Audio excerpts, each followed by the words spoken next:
Right. Hello, everyone. I am back with another video. Um, that was a pretty good intro. The other intros.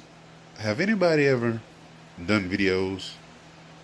You know, you're new to it and you're trying to figure out a good intro. Yeah, that would be me. But anyway, my sinuses are all so crazy with this Arkansas weather. It has, I'm so stuffy and I can only breathe out of my mouth, so it might sound a little funny in the video. But here we go. Um, I am building a, I am putting together a 20-gallon breeder tank.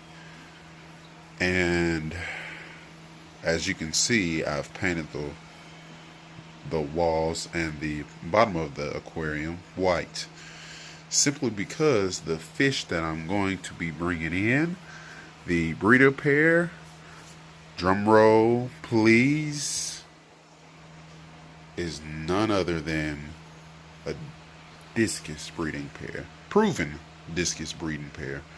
Um, I am setting this tank up for cycle, for cycle beforehand.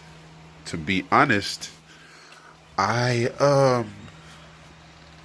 the way other people's tanks have to cycle and the way my tanks have to cycle is nowhere near the same. Simply because my water parameters are a little different. I actually have well water instead of the city tap water, which is uh, that's another story for another time. But with my well water, it is, my parameters are excellent.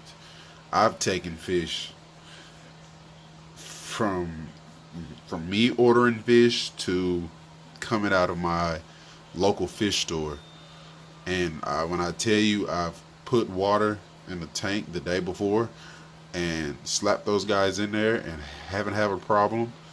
I've done it before, and I mean, it's no problem. That's what I love about this well water. Which, um, whenever I move out of this place with the well water, I'm going to have to get used to actually cycling my tanks this time. So I can't just go in the store and be like, hey, I want this fish. Hey, I want this. I want that. And I'm going to add it in a tank that, I just had cycling for about a day or so. So I'm going to have to get used to not doing that. But as of right now, I can, and I'm very fortunate. But anyway, this is not what this video is about. Sort of, kind of, but not really. I'm going to show you what you're going to need for a discus breeder tank. Uh, in my opinion, and from the things that I've learned from other videos, from other YouTubers, and things in that nature. So, you're going to be taking this from me, and we're going to go on this journey together. My first breeding pair, and my first breeding pair is going to be Marble Reds discus. I I've had I haven't had success with discus fry or anything. I actually have a community tank full of discus, and when I tell you those guys spawn, well, guys, when those females spawn, they lay eggs all over the place. So I am thinking about getting a male.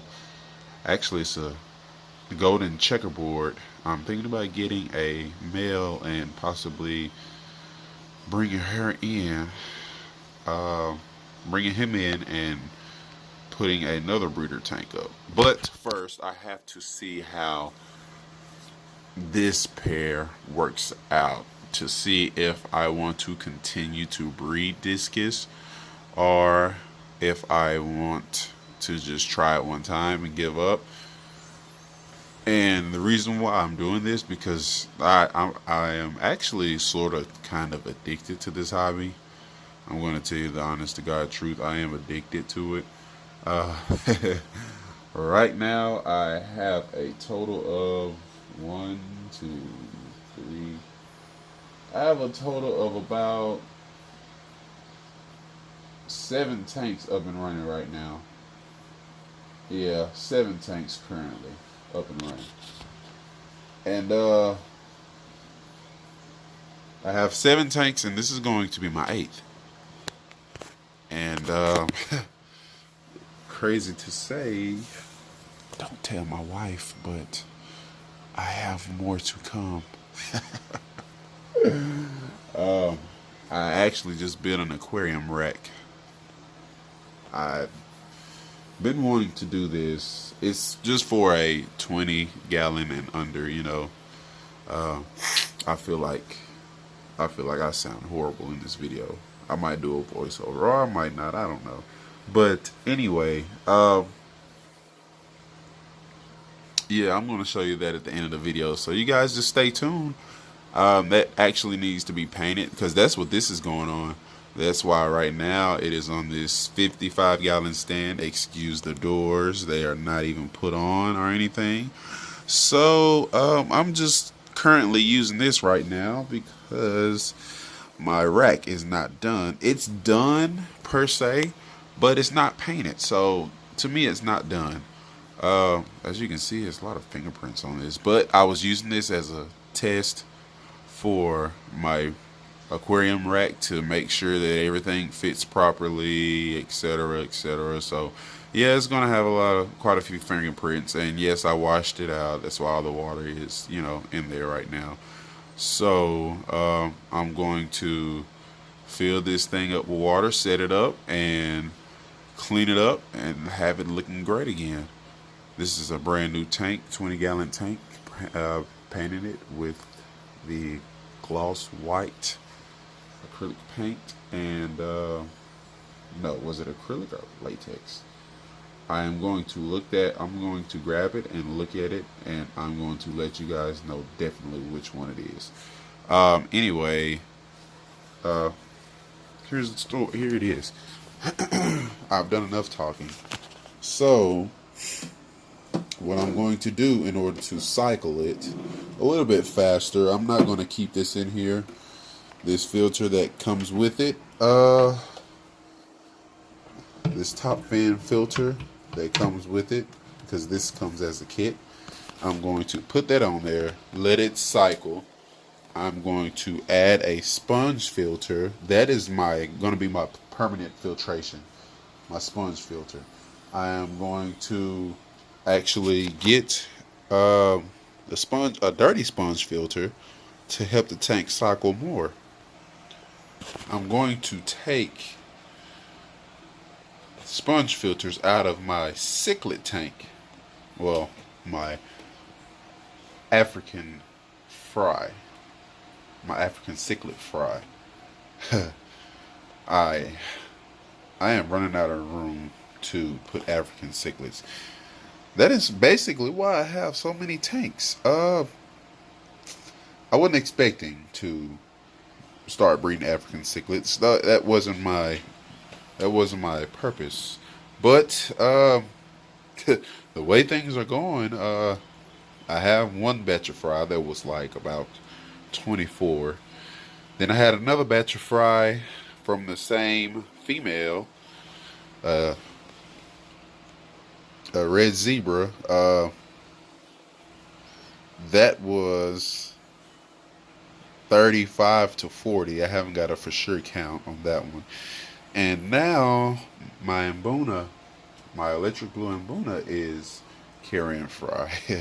So I separated her right now, and oh my goodness, it's getting crazy right now. I don't know.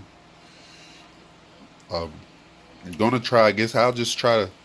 I'm not gonna say per se give these guys away, but I'm going to try to get rid of them for sure. Yeah, I am running out of room. And I said red zebra. Oh my goodness, what was I thinking? I was looking at something red, but I meant yellow zebra. I'm sorry. I'm terribly sorry. But I bet you guys like, oh, he does not know what he's talking about. I do a little bit. You know, I'm still learning. I still make mistakes, but I definitely know what a yellow zebra is. But anyways, I'm going to use that filter that comes with it right now. I am using the heater that comes with it. I'm going to try to keep everything in the tank light colored. Besides this back, the pieces that hold the heater. The heater is a grayish color, so that'll sort of work. The filter, of course, I'm going to take it out, and I'm getting a sponge filter from my cichlid tank and putting it in there and letting it cycle. So with that being said, it's not really much. Oh, and also I am going to get a breeder cone, or it all depends on what I really, which I can get a breeder cone, or you can use PVC pipe as a alternate. So I don't know if I'm going to do that or get a real deal breeder cone.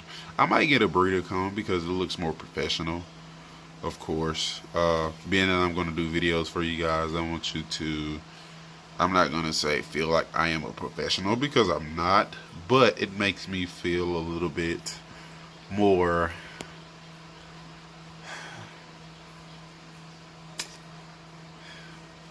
What?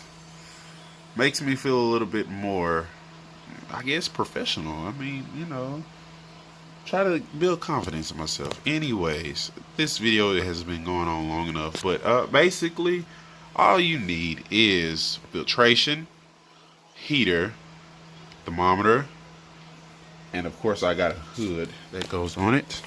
Like I said, I bought this tank as a full set, and I put the filtration on the wrong side. I put it over here, and I can slide that heater cord. Oh, goodness gracious. It's hard trying to do this in one hand, but I promise you I'm going to learn just for you guys. I am going to learn how to do it with one hand.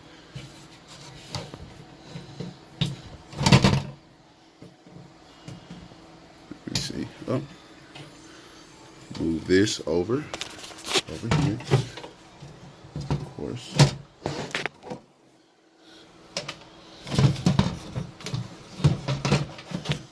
Sorry about the darkness, guys.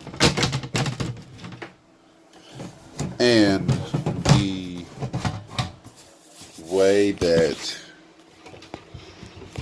if you're breeding discus, you want to keep the traffic level, the noise level, and basically the movement around the tank as minimum as possible. So I got a special little place for these guys, and I'm going to put them in. It's actually close by here, but it's things that I have to move right now to get that done. So I'm going to be working on that as my tank is cycling and as I paint my breeder rack. So I'm going to get the sponge filter, and while I'm getting the sponge filter, I'm going to show you guys my breeder rack. I'll put pictures in there with my tank and everything put in there. But I'm going to show you that real quick. So 1 second, we will be right back. All right, you guys, I got it set up. My phone went dead, so didn't get a chance to, it was nothing but filling up the water, etc., etc. But filled up the water in the tank, and right now I got it close to the black line. Whenever I get my discus in, I am going to take it down from the black line, of course. Which you can't really see it in the tank from here, but I feel like I need to just take it down just a little bit more. The reason why is because when discus have their fry, the fry goes to the darkest thing in the tank. So That's one of the reasons why I'm taking that external filter out. That hang on the back filter out. Um, I'm going to leave the sponge filter in as their filtration. So hopefully the discus can gather up all their fry and get them together without, which that's what a lot of people do anyway whenever they're doing the breeding. So that's what I'm going to do. Leave that in there and leave that heater in there. So right now I'm just cycling it, getting it cycled, and I'm going to, I guess I'll be back whenever I set it up and have my discus coming in. Alrighty. Until next time, thanks everyone. And don't forget, press that subscribe button. I know I talked a lot in this video, of course, but I think I am getting better with communicating with you guys. I'm trying to interact and do different things. So if you will, please just give me a thumbs up and subscribe, and like, comment if anything that you may see I can do different. I am very open to suggestions, of course. Like I said, I am not an expert. I am not a pro. I am just a hobbyist that enjoys the hobby. So I am willing to learn any new thing or take any new suggestions. Alrighty. Thank you guys.